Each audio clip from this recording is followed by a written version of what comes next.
Hello and welcome to Muse and Metrics. This is your host, Philippa Burgess. Welcome to another episode, and I've got another wonderful guest. Today we are talking about women and AI, and I'm Angie Ariza.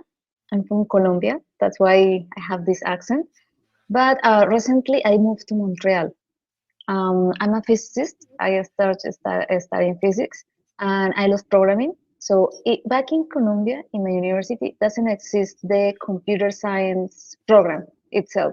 So it's math, just the basic sciences, math, physics, chemistry, and inside physics we have computational physics and some subjects like that I take, and I loved it. I learned how to program by myself because I was like, okay, it's the 21st century and we're still doing some math by hand, and I can stand it. So I learned how to program in Python, and luckily I have some good teachers that they receive my calculations on programming, not just by hand.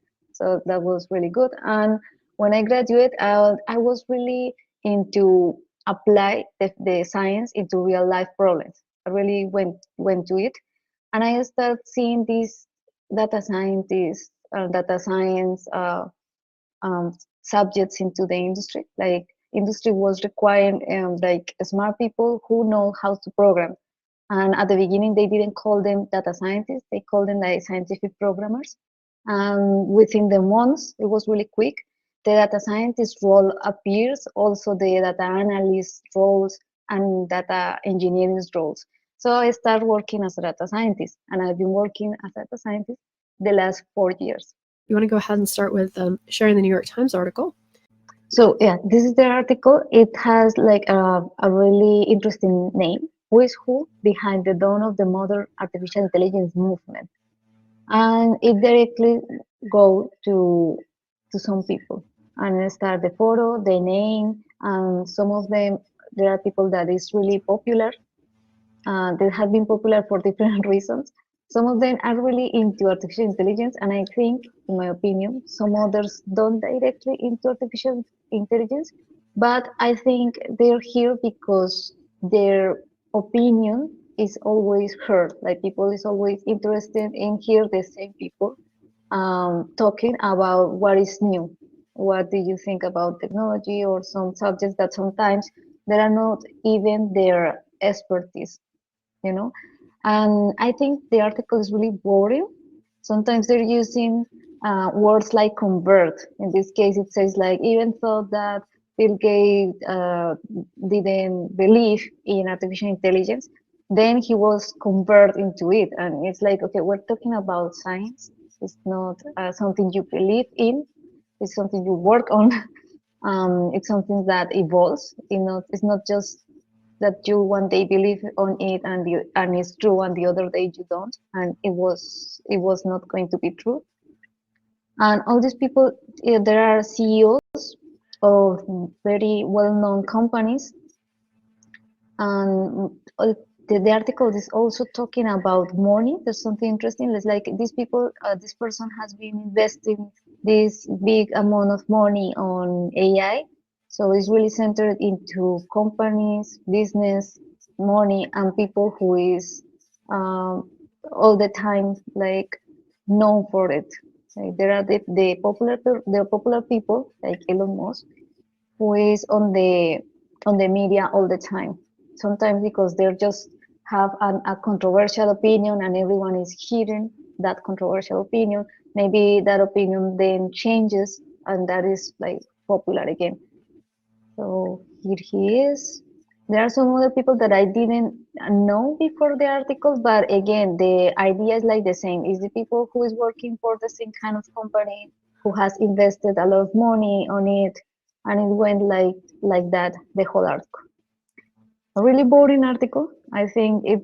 Of course, the first thing is that there are no women, and it's like, okay, you couldn't find, even thought that is not really good into artificial intelligence research. Who are the people who are researching on new artificial intelligence? It is centered more into the business part and the millions of dollars and the people who is investing on it. They didn't show women on it, and It's like you couldn't find even women in those categories, women who is in businesses for these great companies who have been working on AI over the last years.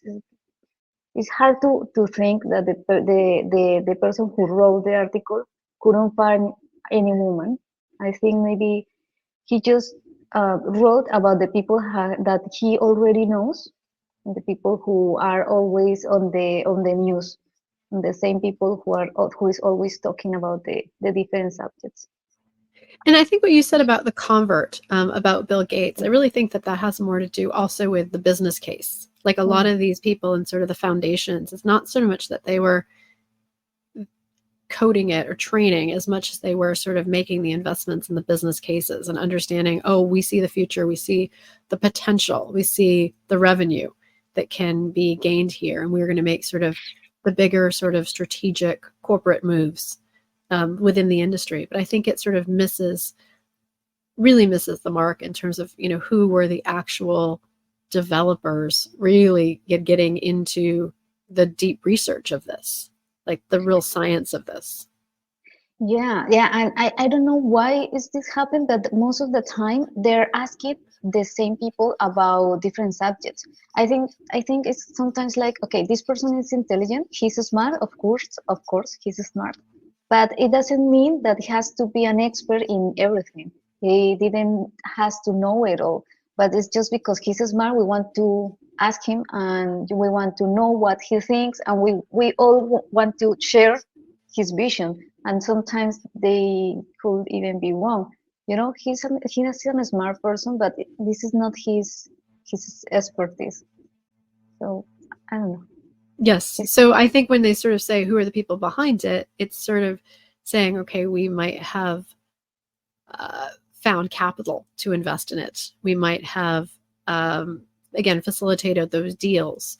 But I'm excited to look at the women's list because I feel like there's a lot of the real sort of work that was done in the training and the ethics and a lot of the parts of it that are quite important. So yeah, let's take a look at what we can see sort of as we look to sort of fill this information gap where clearly you have a lot of men, I would say a lot of white men in this conversation. And let's sort of round it out and show that AI has many women leaders in it who represent past, present, and future of AI, all very relevant, all very important. And I think that anyone like myself who has an interest in incorporating AI into my research, into my work, into my knowledge and learning how to train models, and again, specifically for me and in my sort of role in as a GIS developer, there's a place where AI is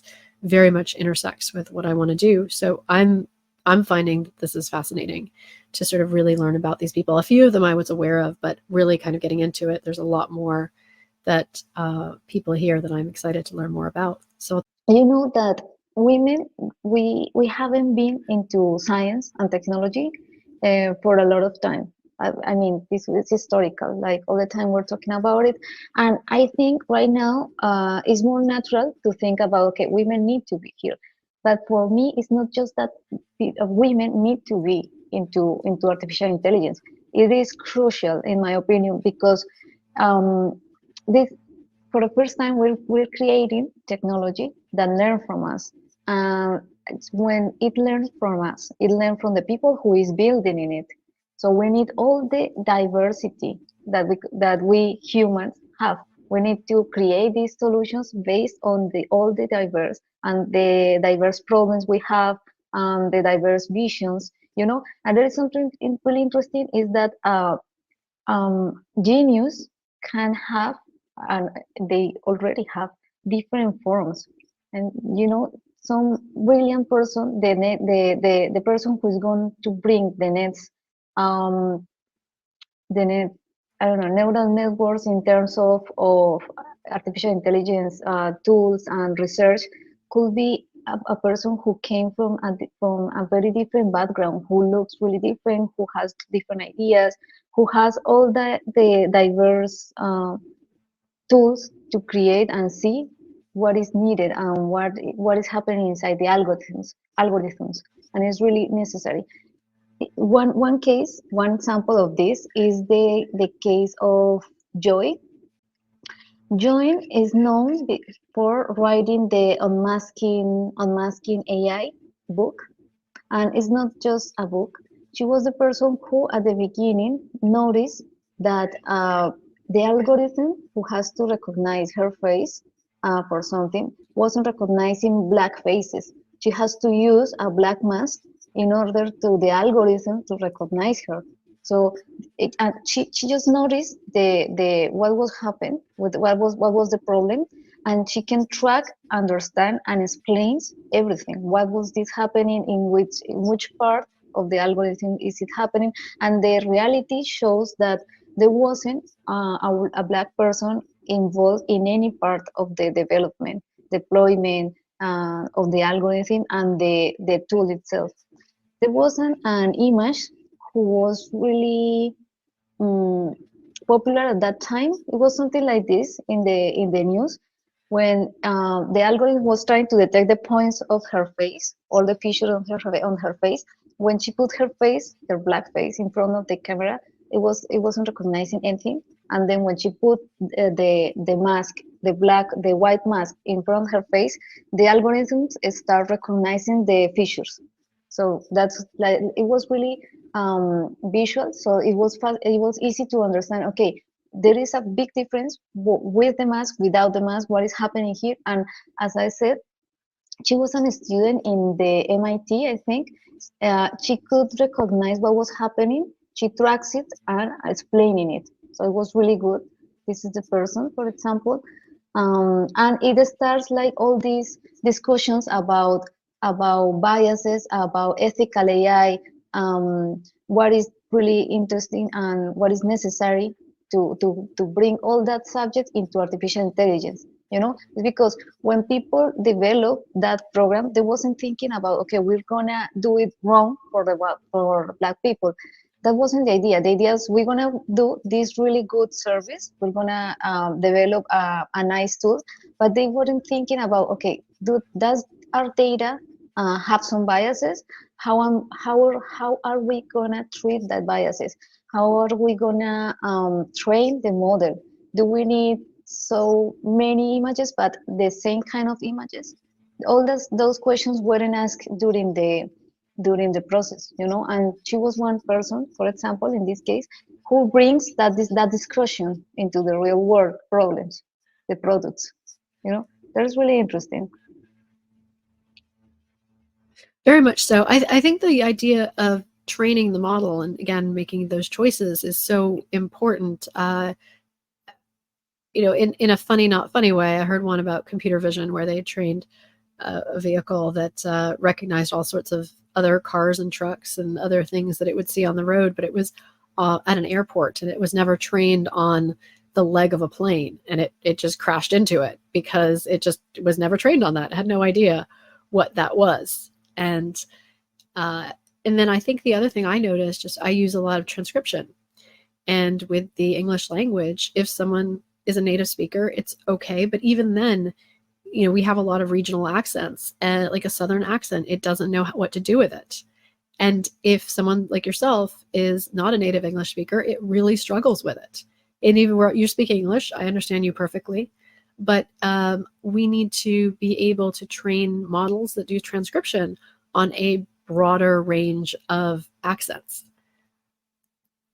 Yeah, no, for sure. And I know that right now it's really easy to see. Like, of course, anyone could see it right now, but because somebody saw it at the first time, and because she suffered from that bias, that's why it's important to have all the diverse people into artificial intelligence. It's more easy if you suffer from one prejudice to see it and to know how to correct them. You will know, or you'll be a little bit closer to find a solution. Because the thing here is that there are a lot of biases, and they are really hard to find. And this is the thing, you are not telling this to the model. You're not telling them, okay, this is something that you don't have to do because this is wrong for some reason, but because you don't know that is going to happen. You don't know that those biases exist into the data.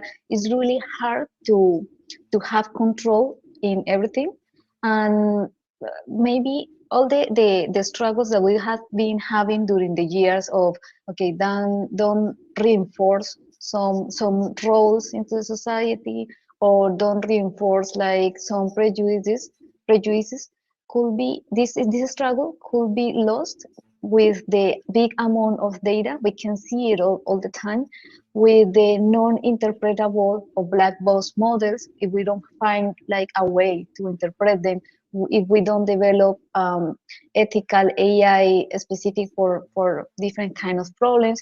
And there is something interesting about ethical that is local. What could be ethical in one place or for one kind of problem would not be ethical from another place or another kind of problem. So we need to like create some um, general methods to try to understand and like use better, be better with ethical algorithms. But I'm sure it's going to be a big task because of the local behavior of ethical. I mean, beyond the fact that there are people, and here are another woman who is working on it, like people like Joel, who is working, actively working in AI research of into fair or fairness. Even though that there's a lot of people, great people, so much, so much talented teams working on it, there is still going to be, we're still going to need working on it in a local base. I mean, it's going to be really necessary to most people have all the ethical idea present into all the into all the products they are developing. So it's something really interesting. But again, there is, for example, this woman, she's working even in multilingual, multimodal translations model, who is going to be like who's going to be really big in the moment that this research, for example, has some general methods for fairness and also new models for multimodal, the easiest way to train or not train but reuse a model into multimodal translations. Right now, the LLM models are really good into large language models, but write it down. Like if you write, I mean, if all the entrance of the model are just one kind of mode, like it's just writing. But if you want to combine, you want information who is right, but also data who is just speech. Maybe you want images and video to complement a communication, for example, or to complement a data set. It has different problems because, okay, we're having data that at the beginning is different kind of data, but it could be related. But how are we going to relate a speech, just the waves of the sound, with something that is right down? How can we correlate that information? And how can we train a model who can understand the different kind of informations about, for example, the same subject, but all to be correlated, to have a context, to have attention, who understand what is the subject about, and have a good answer about it. So multimodal is about the different kind of the different form the information can have, not just writing down. Even, I mean, at this moment we can use different languages. We can start in Spanish and easily change to English. That is not a problem at this moment. But if we're gonna have audio and then video and then some information, right, it's different. That's the multimodal um, part of artificial intelligence. It will be really interesting when we have it, because communication is really complex. It's not just what you write down. Even thought that you can write something really good, like with all the punctuation for the model to make them easy to understand it in the right way, and you can feed the model with a lot of articles and a lot of context, but that is not enough. Maybe when you see a video, you can see expressions, and how are you gonna read expressions? Are you gonna read the same expressions for anger, for example? The words, we can identify some words for saying, okay, these words are for love, for example, or these words are for hate. But the expression, how do you understand this the expression? How you categorize the expressions, and then how you come bring the expressions with the speech and with some other kind of information. So how to correlate all that information is really difficult. And yeah, that's the multimodal part of artificial intelligence some people is working on. The next question is FAIR, it sounds like FAIR is an acronym. So is it for AI research? Is that sort of what FAIR is standing for? Because I remember in sort of spatial data, there was FAIR, but I feel like it had to do with like accessibility, interoperability, reliability. Like, so there was an idea that you have these different acronyms, but just in reading her bio, it looked like for AI research was actually what FAIR was standing for, even though we think of it as what we want it to be, which is equal and good. Yes. In this case, it comes perfect that what the word is trying to say and the acronym of what they're working on. It's the same. I think it's on purpose. It's easy to understand and to remember. But yeah, it's nice. It's really nice. Fairness has been really interesting the last years, and I think the next years is going to be even more interesting. Knowledge, like the ability to interconnect different kind of knowledge and to learn new things is what truly matters. All the time we're learning new things, and it's necessary. I think there is something that I loved is that there is a reason why all the companies are showing to the public their their libraries and their models. For example, when PyTorch was released at the beginning, it was a really good library. It was really easy to use, but it wasn't as big as it is right now. And it's because the open source community is being adding new things. This part of the open source that all we as a community we're making this better, and just because we want it, because we love it, because we're using it, and we see that there is something new we can add. I think I mean, there is for a reason that the companies are showing all the again the libraries and the algorithms, and it's because of different um, things. But I think one of those things is because there are a lot of talent out there. There is a lot of people with different use cases, with different ideas that just a small team inside the company won't be able to cover all the possible cases. When they release it to the public, to the open source community, the community is going to use it in so many different ways. So that is important, as if you're part of the community, to learn what is the new things, to try to use it, to criticize them, to raise your hand, to push new things, to find and discover errors. People is doing that. And for the people who has the libraries, to listen at the people who's working on it, who is raising their hands, who are using it in different ways. Maybe because at the beginning, when they release some model, they just thought of it on some cases, but people is using it in some other different cases. I love that part. It's like all the time it's growing. There is something new. There is you can be part of it easily. I love that part. Like, as you said, learning is really important, and is we have the the great conditions for it. Like, that is amazing. I think that is really great.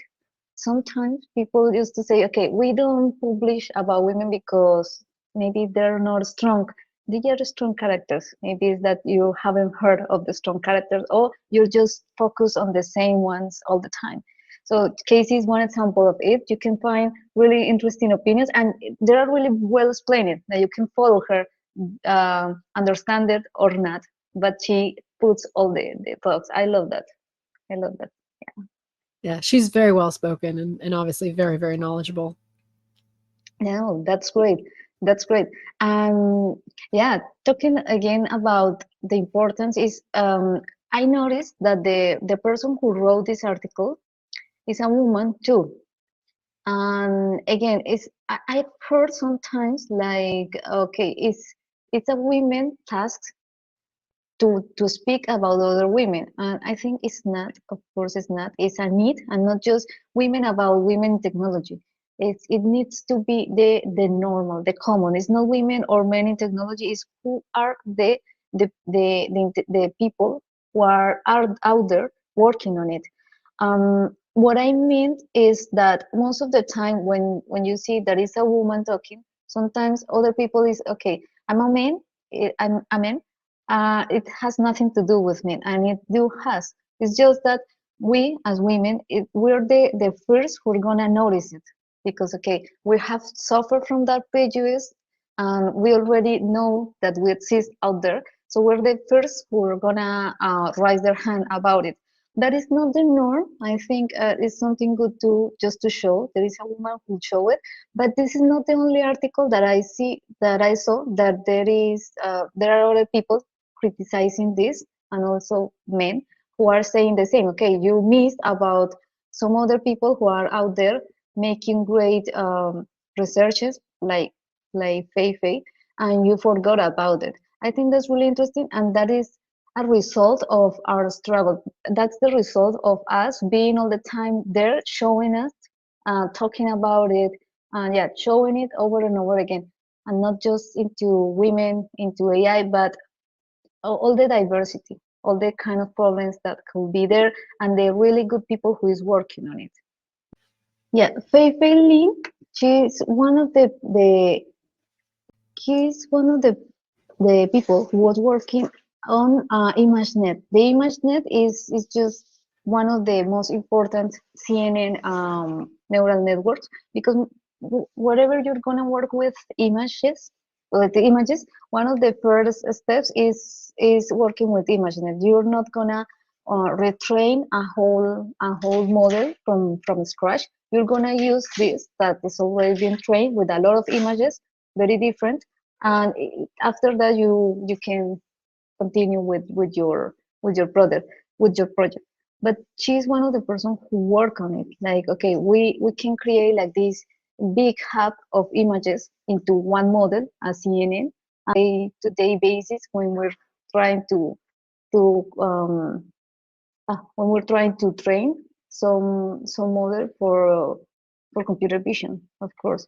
And again, she's young, she's out there all the time, she's talking about I mean, everyone knows what she's working on, and whatever she's researching, it's going to be, I mean, out there into the publication, the posts. Is one of the person who I think is that and at that point of reference.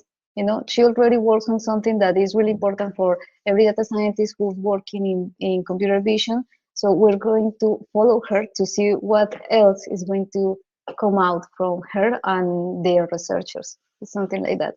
So just she's one of the main characters, I would say. Excellent. Okay. Yeah, no, that she's great. Of course, Mira Murati. This is really interesting because I already know her before she became popular after some Alma's uh, news, and it's because she's been a while into the artificial intelligence from the business part inside Silicon Valley.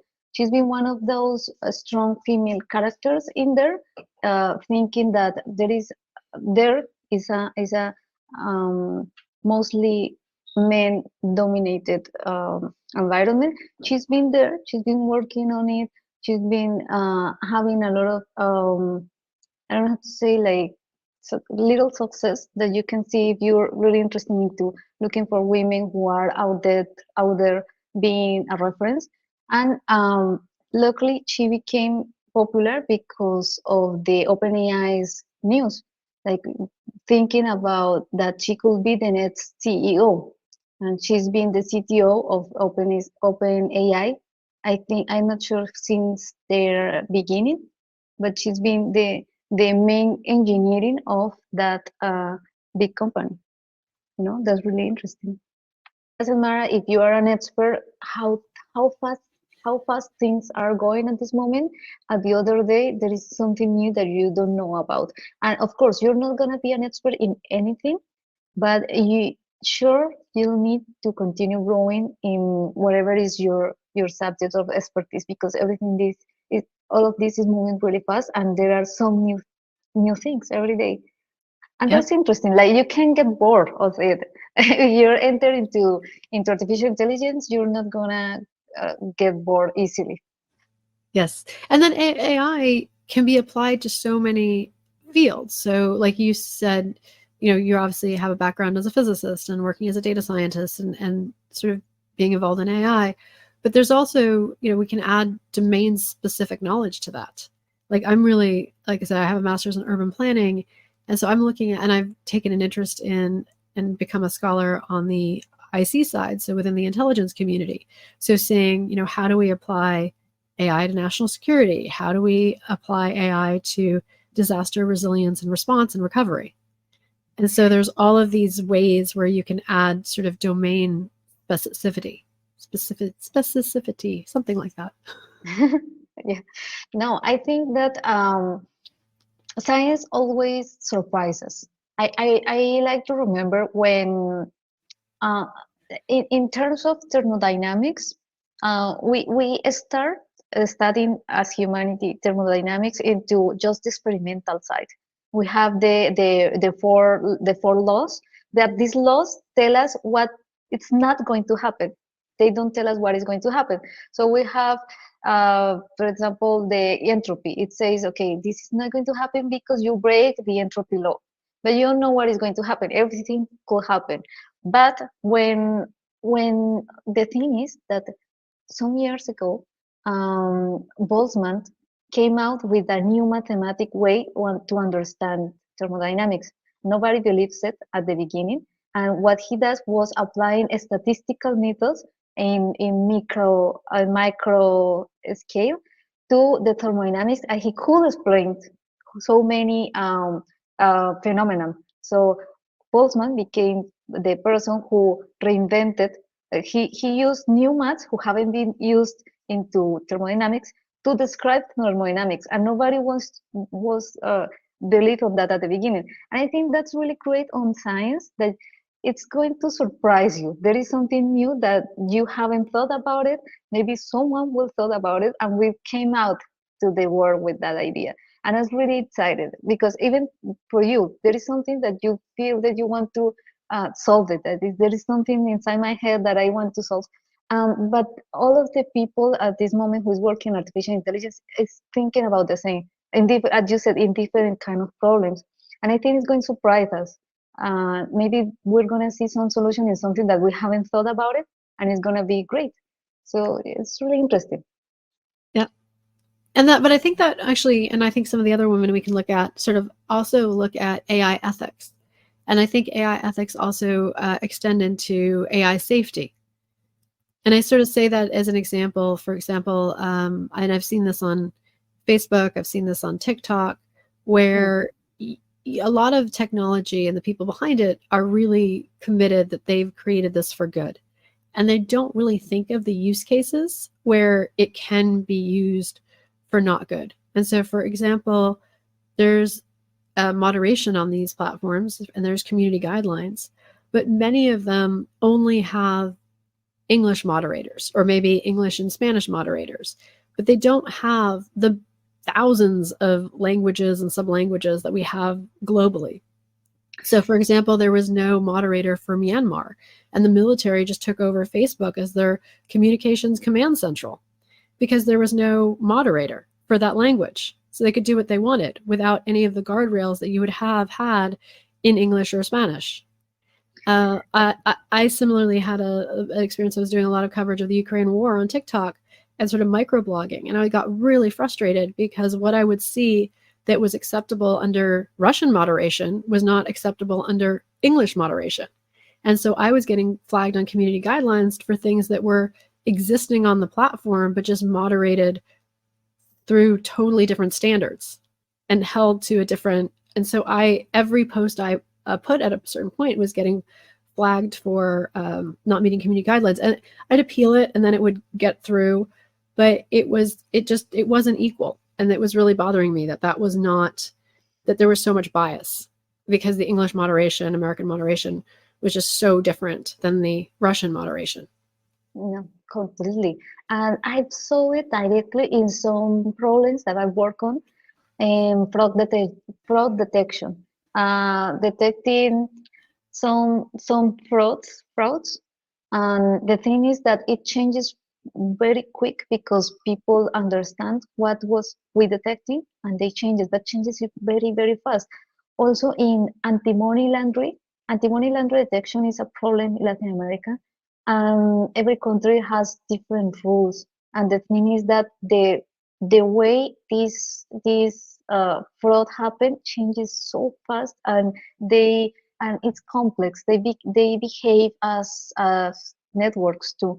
But what kind of networks? And we can detect sometimes when it's too late. When we detected it, it's really difficult. And again, I find it really interesting because at the end of the day, on the other side is a human. What we're trying to detect, and we think the same, but we're really complex. And we're really good with problems and trying to jump out of the problem. So that's really interesting. It's really interesting. But yeah, if you work trying to solve it, I understand it could be frustrating. Like, okay, it's changing again and again. Yeah.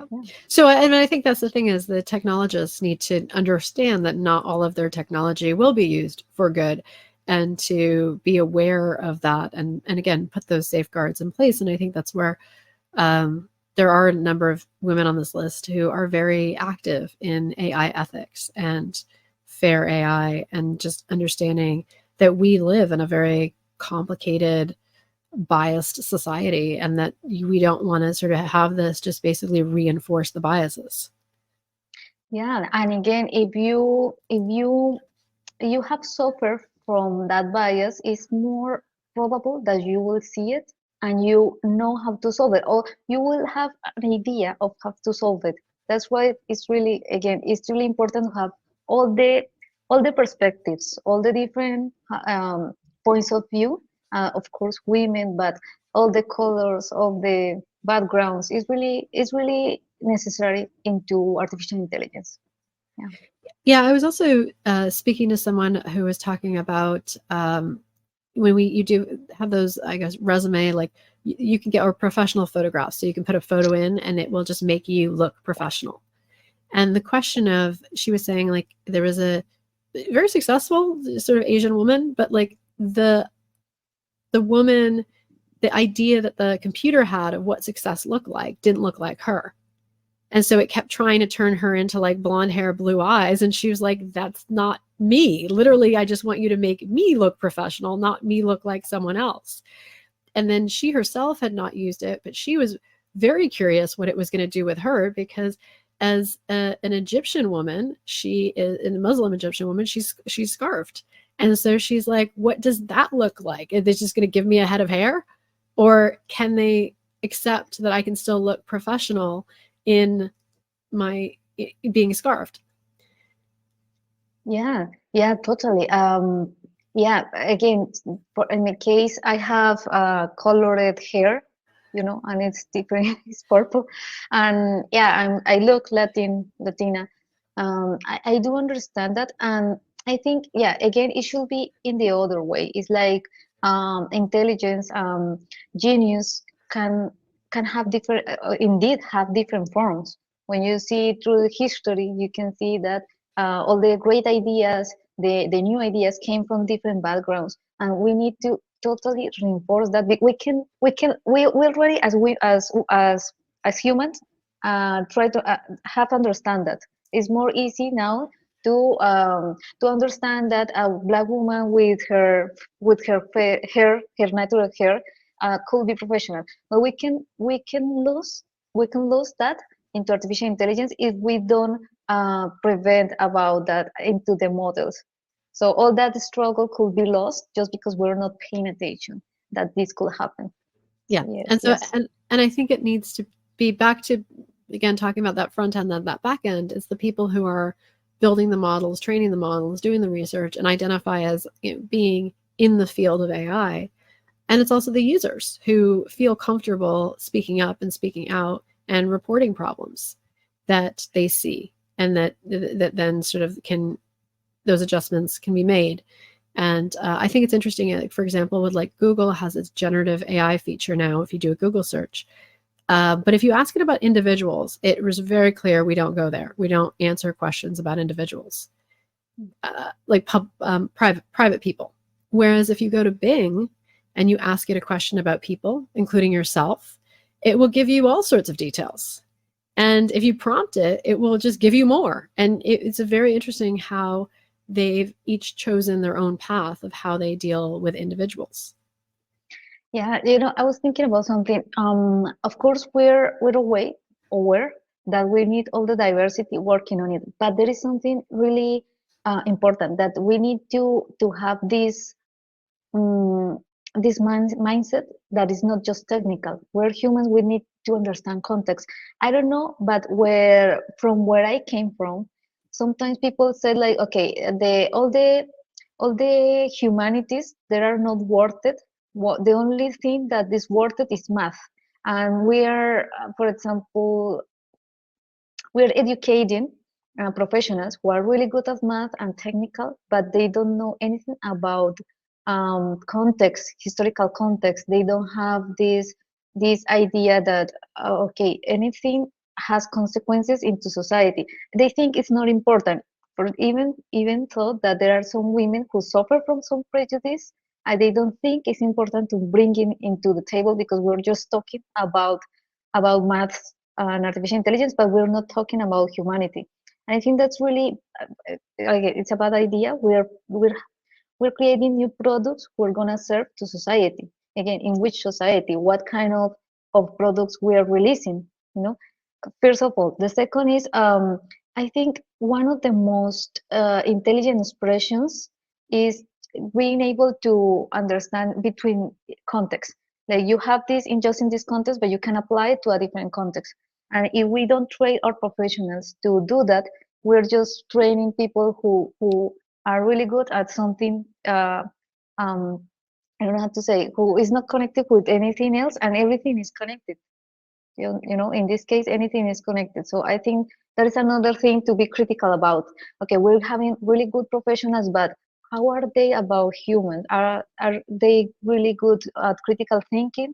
Can we trust on the whole mindset that these people is trying to create onto the new technology? I think that's something that, again, is really important.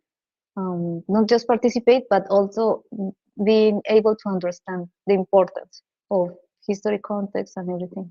Well, speaking of historical context, I was just listening to a historian speak about this and wanting to kind of correct what he called kind of a misnomer.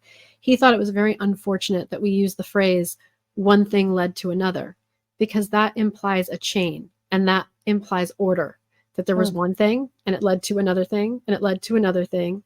And he said in history is no way like that at all. He's like, it's more like a tree, and all of the roots led to the trunk, and then that thing then led to the branches and the fruits. And so it's a very complex systems creating other complex systems. And there is no one thing. And it's, a whole root system that created that trunk. And then that trunk created, sort of all of these consequences. And so it requires, it's not simple. We like simple. We want to just break it down into, oh, it's just this one thing happened, and then this other thing happened, and then this other thing happened. And he's like, it's not that way at all. And that simplification is actually dangerous. It doesn't really help us understand, the real context and then the real consequence. No, that's great. That's great, because even for me, I've noticed that that ordinal way of seeing things, and yeah, sometimes it's gonna to limit you on some other different things. And when you explore it in a different way, you can find some new things. It's a really nice way to see. I haven't heard it the way you're explaining it. I think it's really great. Yeah, it explains a lot. Yeah. So let's go back to these women. So obviously NVIDIA is a great company and has done a lot of contributions here. And they also have learning paths. Like you can just literally go to nvidia.com and just go to their learning, and they'll walk you through, intro to AI courses and learning paths to really understand how to use those tools. So a lot of this, again, I find is more accessible than I think people are aware of. Yeah, NVIDIA has been really interesting the last years as company because I've seen how NVIDIA is trying to I don't want to use the word help because it's not help, like invest in some other small companies that have great potential. It's like, okay, NVIDIA is investing in, for example, H2O. I have used H2O.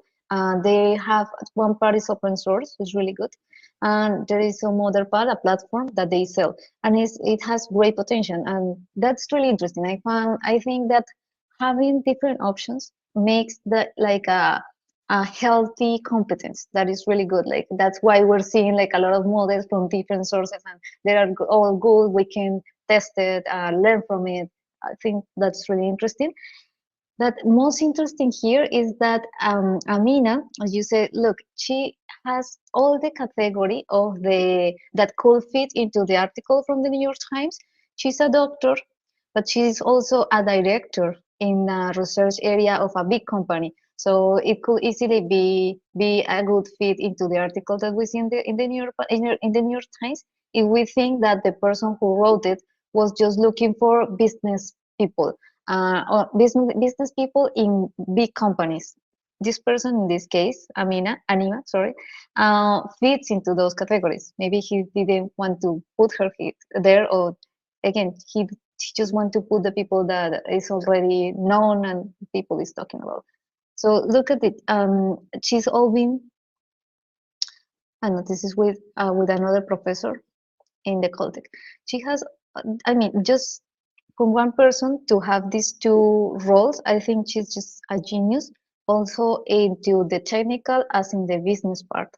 So she has more than I'm not say like she has filled all the requirements to be in the first page of any good news, any good post. Um, Again, it's an expert in developing AI algorithms for scientific applications, and she's also is a key player in AI for science. That is in general, as you say, like using AI into some other different ways of applying it to help humanity. So this is great. Okay, we already talked about Casey, Fei, Mira, great, Joel. Um, Francesca, I didn't know her, but just for reading this again, she's working at IBM in the ethical AI team, for example. I said she's a leader, a global leader in ethical AI. So as we were talking about the importance of having women into ethical, all the ethical development of new technology and new algorithms, which is great. And similarly, IBM, Cisco, just like I mentioned, NVIDIA, Google, Microsoft, all have these free learning paths that you can just jump into. IBM has several courses that all talk about various aspects of AI, cloud, different things that can just kind of bolster that technical knowledge. NVIDIA has a newsletter for women. I think I have the subscription. It's free, of course, and it's every month sending you new news and articles about women who work in IBM or who are related to some program in IBM. That is really interesting. It's really good to have those role models to again be thinking that there is people who exist out there who can look like me or who are women who are from different backgrounds, and they are working in AI. It's really interesting. Lisa Lu, it says, look again, she's a CEO of a company called AMD. It says like she was read more about her transformative leadership in Fortune.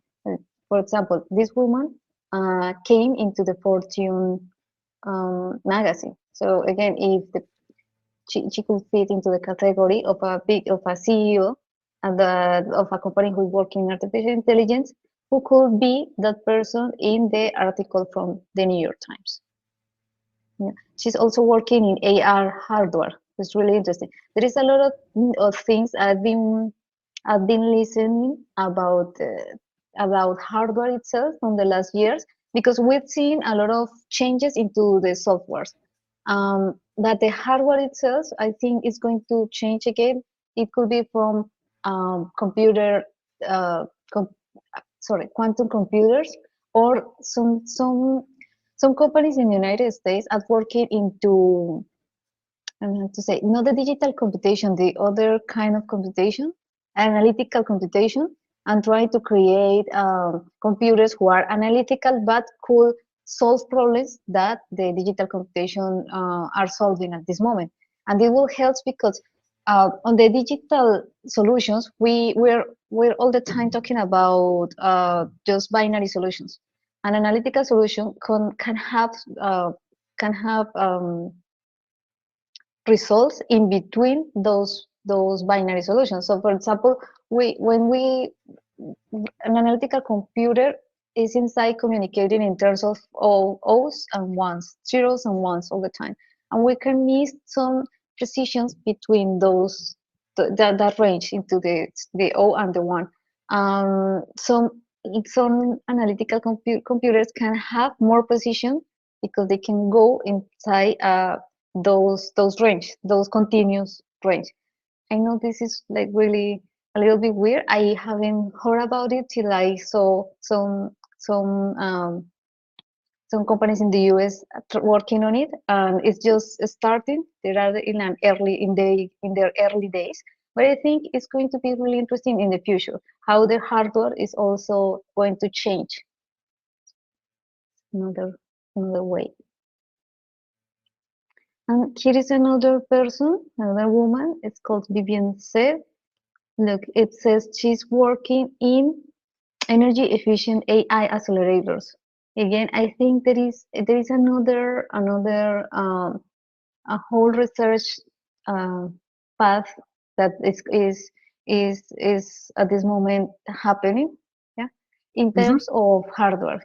I think it's going to be really interesting in some years. Well, I've heard that in terms of the question of AI sustainability and sort of its energy consumption and just how much data it's processing, and questions about web sustainability, just in terms of we all, have just gotten so comfortable storing everything everywhere indefinitely. Like we have these giant attics and basements where we just think we can put thousands of photos and files that we never look at again. And we're just individuals, but also, so when you're just dealing with all of this data, we're now awash with data that it's actually not free to store. It has an environmental impact, and it has, an actual, like I said, there's hardware somewhere where that data is living on. And so we have to kind of, just because we don't see it, it's invisible to us, doesn't mean it doesn't come at a cost, both in terms of somewhere, somebody's paying for it, but also somewhere somebody is, there's an environmental impact as well. Yes. I was remember some years ago, Andrew Ng was in Colombia, in Bogota, giving some talk. It was really interesting, and somebody asked him about what's next. That was years ago, before LLMs came out, and I remember he said maybe what is the next thing that is going to happen in terms of new algorithms are algorithms who can perform as well as the algorithms that we have right now, but with less data. It hasn't happened. I know it's not easy. How are we gonna train a model without enough data? But I think there should be some people working on it.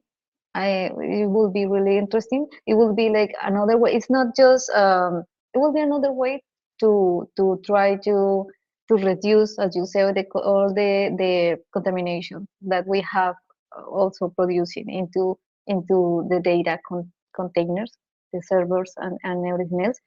So it will be interesting to see what is going to happen. She's a pioneer in the energy efficient AI accelerators, and I just mentioned that because they're not necessarily energy efficient right now. Yeah, it's true. It's one of the problems. I don't know, if you don't have enough resources and you want to train something big, you're at that time you're gonna face that first problem, that you're gonna need a lot of computation for that. All right, who's next? We've got We have Rachel Orstason. This is the last in this article. She said she stands as a pioneer in self-driving cars. This, for example, this is great.